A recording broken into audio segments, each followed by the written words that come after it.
안녕하세요. 저는 오늘 설명회에서 먼저 첫 번째로는 저를 소개하고 두 번째로는 커트라인을 뛰어넘는 방법에 대해서 말씀드리고 세 번째는 수험 기간을 이겨내는 방법에 대해서 말씀드릴게요. 먼저 저는 총 3번의 시험을 봤어요. 20년도에는 경기도를 봤는데 이때는 교생도 나가고 학교 생활도 막 즐겁게 하다 보니까 공부를 안 하고 8월 달부터 독서실에 관리형 독서실에 들어갔어요. 그래서 기본 이론서도 안 보고 기출 분석만 엄청 열심히 해서 8번 정도 돌리고 시험을 보러 갔던 것 같아요. 근데 커트라인에서 1.67 모자라서 1차에서 떨어지고 21년도에도 경기도를 봤는데 그때는 친구가 노량진에 있다고 해서 같이 노량진에 와서 3월 달부터 진짜 열심히 공부했어요. 근데 또 1.67로 떨어진 거예요. 그래서 정말 마음 잡기가 너무 힘들었고 12월 네, 나는 왜 자꾸 커트라인을 넘지 못할까 이래서 21년도에 합격자 발표가 12월 31일 날 났는데 그때 울면서 은진쌤한테 찾아왔던 기억이 나요. 그래서 은진쌤이 제가 기간제를 할지 다시 올인을 할지 고민을 했는데 한 번 더 해보자고 해서 1년 패키지를 바로 밑에 내려가서 끊고 그 다음 주 1월 첫 주부터 강의를 왔던 것 같아요. 근데 마음을 못 잡고 그냥 강의만 열심히 듣고 집에 가서 놀고 알바하고 하다가 6월부터 독서실에 가서 공부를 해서 1차에서는 6.33이 높았고 최종에서는 6.56이 높았어요. 저는 초수 때 관련 독서실에 다녔기 때문에 일단 공부량이 관련 독서실에 가면은 순수 공부 시간이 엄청 많이 확보가 된단 말이에요. 그래가지고 21년도, 22년도에도 여기 가져온 이 시간표대로 공부를 했어요. 이렇게 보면 1교시가 8시부터 시작을 하거든요. 그래서 저도 8시부터 무조건 가려고 노력을 했어요. 그리고 마지막 교시가 이렇게 보면 9시 50분인데 대부분 막 12시까지 하시잖아요. 근데 저는 8시부터 열심히 달렸기 때문에 그냥 9시 50분까지 하고 집에 가서 쉬고 다음 11시에는 무조건 자고 7시에 일어나서 8시까지 다시 독서실에 가는 그런 꾸준한 활동을 했어요. 이거는 인터넷에 관련 독서실 시간표 치면 나오거든요. 참고해서 보시면 될 것 같아요. 그래서 저는 2번 다 커트라인에서 조금 뭔가 미세하게 떨어졌다고 그때는 생각했어요. 근데 지금 생각해보면 커트라인을 겨우겨우 넘는 게 중요한 게 아니라 커트라인을 완전 넘는 게 제일 중요한 거여서 어떻게 커트라인을 뛰어넘어야 될까 하고 3가지를 생각했는데 첫 번째는 기본 이론 암기이고 두 번째는 구조화, 세 번째는 내 강사를 믿는 거라고 생각해요. 근데 이 중에서도 제일 중요한 게 기본 이론을 암기하는 거라고 생각을 합니다. 그래서 저는 기본 이론을 암기한다고 하는데 기본 이론 꼼꼼히 보라고 많이 말을 하잖아요. 그게 어떻게 꼼꼼히 보는 건지를 잘 모르겠는 거예요. 그냥 기본 이론 계속 책 읽으면은 그게 꼼꼼히 보는 건가? 그게 공부가 되는 건가? 계속 의문이 들어서 많이 찾아보고 은진쌤한테도 상담을 해보고 했더니 특검에 작년에 경기도 합격하신 선생님이 인출 리스트를 하나 공유해 주셨는데 그거를 참고해서 제가 은진쌤 기반으로 이렇게 새로 만들었어요. 그래서 이걸 가지고 와봤는데 이거는 7월 달부터 만들었거든요. 그 기출 변형이 이렇게 과목별로 의사소통 뭐 이렇게 시작을 하잖아요. 그래서 뭐 토요일 날 직강을 왔기 때문에 월요일 날 이 자료를 만들어서 화요일, 수요일, 목요일은 그거를 무조건 열심히 인출 리스트를 암기하고 토요일 날 와서 문제를 시험 보는 것처럼 풀었던 것 같아요. 그래서 이렇게 한번 설명을 드리자면 변별자질 접근법의 단계에 대해 여기 이렇게 나오잖아요. 그러면은 한글 파일을 켜가지고 이 단계에 대해 쓰고 순서 4단계가 뭐였지? 1단계 활동이 뭐였지? 2단계 목적이 뭐였지? 활동이 뭐였지? 3단계에서 무엇을 인식하지? 여기 다 나오거든요. 3단계에서 최소 대조를 인식하고 이렇게 나오니까 여기 3단계에서 무엇을 인식하지? 이런 식으로 저만의 인출 리스트를 만들어서 네 완전 꼼꼼하게 하나도 놓치지 않고 기본 이론서에 나오는 4권을 무조건 암기하고 난 들어가겠다 이런 마음으로 이걸 만들었어요. 그래서 이거를 끝까지 봐야겠다는 목표 하나랑 이 인출 리스트만 보고도 내가 기본 이론서를 설명할 수 있겠다 하는 정도의 목표를 가지고 이거를 만들었던 것 같아요. 그래서 이거를 공유해 드릴 수는 있긴 한데 이거를 제가 7월에 만들어가지고 9월 달에 좀 지역적인 것 조금 빼고 그리고 추가할 내용 좀 점점 추가해가지고 이것보다는 좀 더 많이 만들어서 한 60 몇 페이지가 나왔거든요. 근데 그거를 공유해드리긴 할 텐데 뭔가 참고를 해서 자신만의 네 그거를 다시 만들어 보면 좋을 것 같아요. 네, 저희 이거 다 맞췄어요. 여기 이렇게 제가 이렇게 해온 게 이번 시험 문제에 나온 거거든요. 이런 건 다 맞췄어요. 그래서 기본 이론서를 진짜 꼼꼼하게 보시고 암기를 무조건 하시는 거를 추천드려요. 그리고 두 번째는 구조화가 진짜 중요하다고 생각해요. 이번 시험에서도 저도 잘 기억이 안 나지만 문제 보면 이분 척추가 이번에 나왔잖아요. 그 이분 척추를 그 문제를 딱 받았을 때 이분 척추를 보고 그 하위 유형 세 가지를 바로 생각해낼 수 있어야 돼요. 그 시험장 안에 앉아서 그게 뭐였지 하는 순간 늦었어요. 그래가지고 저는 진짜 이 구조화를 계속 끝까지 놓지 않고 1, 3월에도 4, 6월에도 끝까지 11월 마지막 전날까지도 꼼꼼히 봤거든요. 여기 맨 처음에 나온 게 선생님이 1, 3월 강의 때 주시는 구조화예요. 이건 조금 더 구체적으로 되어 있죠. 여기 PRT의 전략 4가지랑 전략 안에 세부 내용까지 들어있어요. 그래서 1, 3월에는 그냥 이걸 이해한다, 이거를 나중에 또 봤을 때 익숙하다, 이 정도까지만 하면 되고 4, 6월에는 이 가운데 있는 이거를 주세요. 이거는 좀 더 축약되어 있잖아요. 이 4가지. 그래서 이때는 기출 분석을 하면서 이 세부 내용이 여기 있으니까 이거를 외울 수 있을 정도까지만 쓰면 좋을 것 같고 이거는 7, 8월 때 주시는 자료거든요. 7, 8월 때는 내 인출 리스트도 있고 좀 이제 아는 내용이 많아지니까 이 PRT만 보고도 이 내용을 쓰실 수 있을 거예요. 인출 리스트를 만들고 암기를 하기 시작하시다 보면. 그래서 이렇게 은진쌤이 주시는 구조화 자료를 잘 모아놓기만 하시지 말고 잘 활용해서 구조화를 끝까지 놓지 않으셨으면 좋겠어요. 그리고 더 중요하다고 생각하는 건 제가 이제 인출 리스트를 한 10번 정도 돌리고 11월 1일 정도 됐는데 PRT가 뭔지에 대해서 쭉쭉쭉 다 말할 수 있었어요.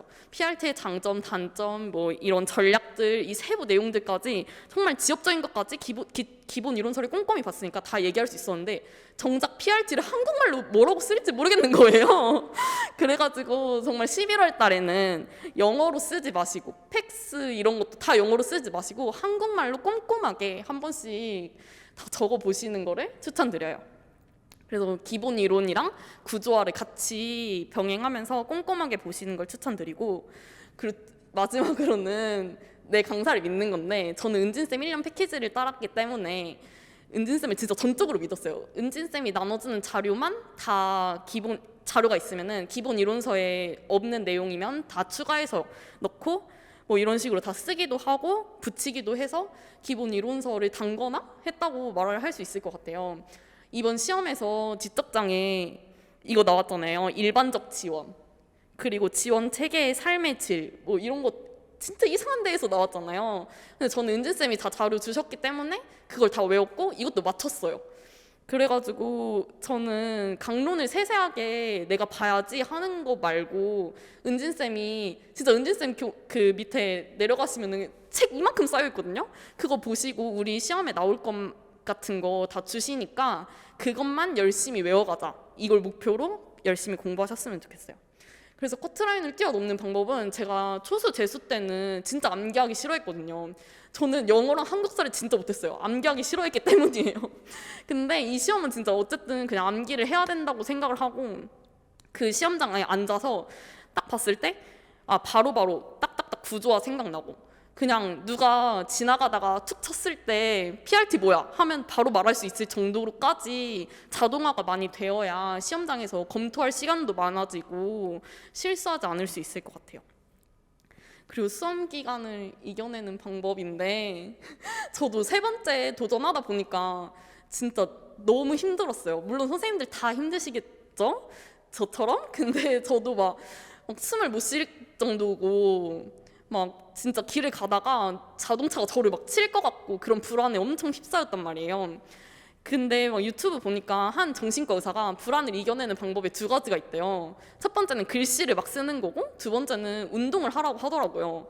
근데 우리는 글씨를 진짜 많이 쓰잖아요. 교육학 때도 정말 많은 글씨를 쓰고 이거 외울 때도 다 하나하나 저는 인출 리스트도 구두 인출 안 하고 다 썼거든요. 진짜 많이 썼는데도 불안해가지고 운동하기 정말 싫었지만 이렇게 특검에서 강제성으로 운동 스터디를 구해서 운동을 했어요. 근데 진짜 이게 좋았던 게 공부 안 될 때 나가서 막 뛰어가지고 지하철역 막 2개를 엄청 뛰면은 엄청 숨 막히고 힘들잖아요. 물 마시고 싶고. 그러면은 내가 불안했던 이 마음이 그런 내가 빨리 숨을 골라야지, 물을 마셔야지 이런 걸로 초점이 잡혀가지고 저는 1차 시험장 가서도 너무 불안해서 제 시험실이 3층인가였는데 5층까지 계단으로 엄청 막 뛰어갔어요. 그러고 내려와서 자리에 앉아서 숨 골랐더니 마음이 좀 편해지더라고요. 그래서 꾸준한 운동 추천드리고 저는 그래서 PT도 진짜 시험 한 달 전까지 계속 받았어요. 진짜 꾸준한 운동 정말 추천드리고 그리고 은진쌤이랑 상담을 자주 하시면 좋겠어요. 저는 진짜 12월 31일에도 와가지고 은진쌤이랑 제 시험지 보면서 왜 뭐가 문제였을까 이런 거랑 저는 그리고 또 1, 3월 강의가 끝나고 4, 6월 강의가 시작하는 그 시점 4, 6월 강의 끝나고 7, 8월 강의 시작하는 그 시점이 제일 강의가 새로 시작하는 시점이 제일 떨렸거든요. 왜냐면 지금은 기본 이론 반이기 때문에 그냥 이해하고 외우고 하면 되지만 4, 6월 달 가면은 이 공부 방법을 어쨌든 바꿔야 되잖아요. 새로운 걸로. 근데 어떻게 해야 될지 모르겠고 나는 합격생도 아니고 아는 선배, 뭐 친구도 많이 없고 뜨끔에 물어봐도 내 사정을 정확히 모르는 거기 때문에 은진쌤 그때마다 찾아가가지고 저 어떻게 공부해야 돼요? 막 이런 것도 많이 물어봤고 그리고 사실 이번에 티오가 너무 많이 줄어가지고 저는 지방에 살다가 올라왔거든요. 가족들이 다 이사를 했는데 그래도 나는 지방에 가겠다. 은진쌤한테 맨날 그랬는데 은진쌤이 아니야 그냥 서울 써요 이렇게 계속 저를 다독여주고 계속 응원해 주셔가지고 서울을 썼어요. 제가 지금 만약에 전라북도나 뭐 다른 지방을 썼으면 혼자 가가지고 자취를 하고 엄청 힘들었겠죠? 그러니까 은진쌤한테 자주 찾아가셔서 사소한 거라도 많이 물어보시고 같이 힘든 마음도 위안받고 하시면 좋을 것 같아요. 네, 제가 준비한 거는 여기까지고 혹시 질문 있으신가요? 제가 보여드리고 싶은 게 있는데 잠시만 질문 조금 이따 받을게요. 지니쌤한테 지니쌤이 가장 큰 장점이 이거였어요. 이거 파이널 강의 들었을 때 모의고사 보시면 다른 수강생에 비해 가지고 지니쌤이 답안이 진짜 깔끔했거든요. 그래서 보통 지니쌤 같은 경우에도 고득점 하시는 편이었어요. 특학 70점이면 거의 수석 아니에요?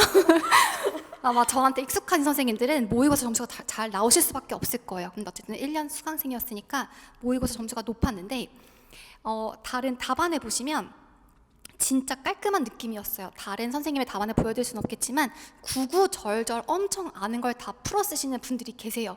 그런데 그런 선생님들이 아는 지식은 비슷할지언정 이번에 점수가 좀 낮았다는 생각이 들거든요. 그래서 선생님들도 나중에 우리 모의고사 공부할 때 제가 지니쌤 답안을 보여드릴 거예요. 그래서 답안을 깔끔하게 쓰는 방법을 조금 알려드리려고 합니다. 그래서 키워드, 진짜 지니쌤이 키워드를 정말 잘 썼는데 답안 보시면 글자 크기 엄청 크잖아요. 글자 크기 큰 편이거든요. 채점했을 때 진짜 깔끔해서 거의 코멘트할 게 거의 없었어요. 이런 식의 답안을 쓰도록 연습을 해야 될 것 같아요. 저희가 이제는. 그래서 파이널 강의 때 그런 답안에 초점을 맞춰서 써보시면 좋을 것 같고 이게 이번에 통했던 것 같습니다. 답안의 우선순위를 정해가지고 키워드 있게 써야지만이 채점이 되는 것 같아요. 아는 거 전부 다 쓴다라고 해서 채점자가 그걸 알아봐주지 않는 것 같더라고요. 그래서 그런 방식으로 공부하시면 좋겠고 혹시 또 질문 있으시면 물어봐 주세요.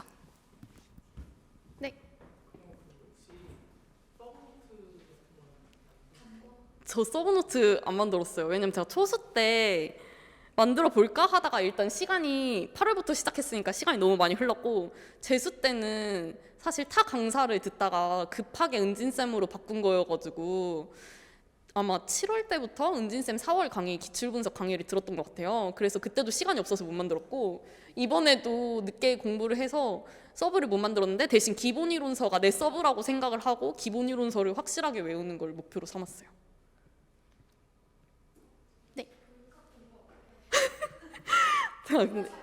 제가 이번에 교육학 19점 맞긴 했거든요. 작년에도 18점 맞았는데 작년이랑 올해랑 어떻게 공부했냐면 사실 상반기 때는 안 했어요. 제가 교육학을 진짜 싫어해가지고 상반기 미룰 만큼 미루고 그 타 강사님의 강의 7, 8월이랑 9, 10월을 들었어요. 그래서 이제 그때 나눠주시는 모의고사가 한 40개, 60개?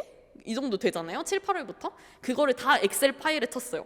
그 문제가 한 회당 아마 4문제지만 그 세부 내용까지 하면 6개, 7개 정도 될 거예요. 그거를 문제 치고 옆에는 답 치고 해가지고 그 60회 분을 다 뽑아서 반으로 접어서 이 문제를 보고 답할 수 있게 그렇게 했더니 정말 운이 좋게 잘 맞았던 것 같아요. 그리고 답안 쓸 때도 서로는 일단 무조건 정해두고 들어갔고 뭐 묻는 게 있으면은 다른 얘기 시작하는 게 아니라 그 문제에 대한 정답부터 일단 적어요.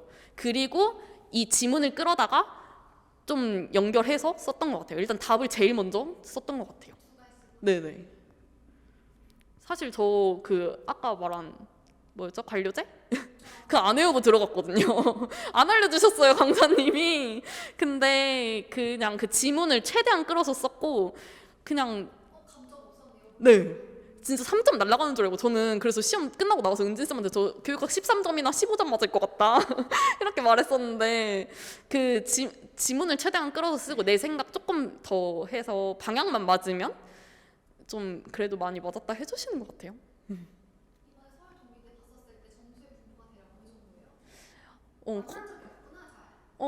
좀 많이는 만나지 못했는데 대부분 근데 커트라인 근처인 사람은 거의 없었어요.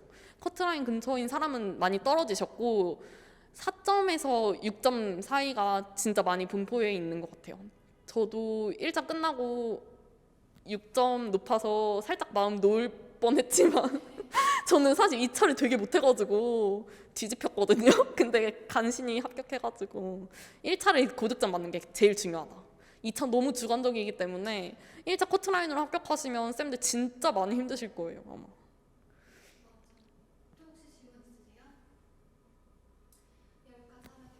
네.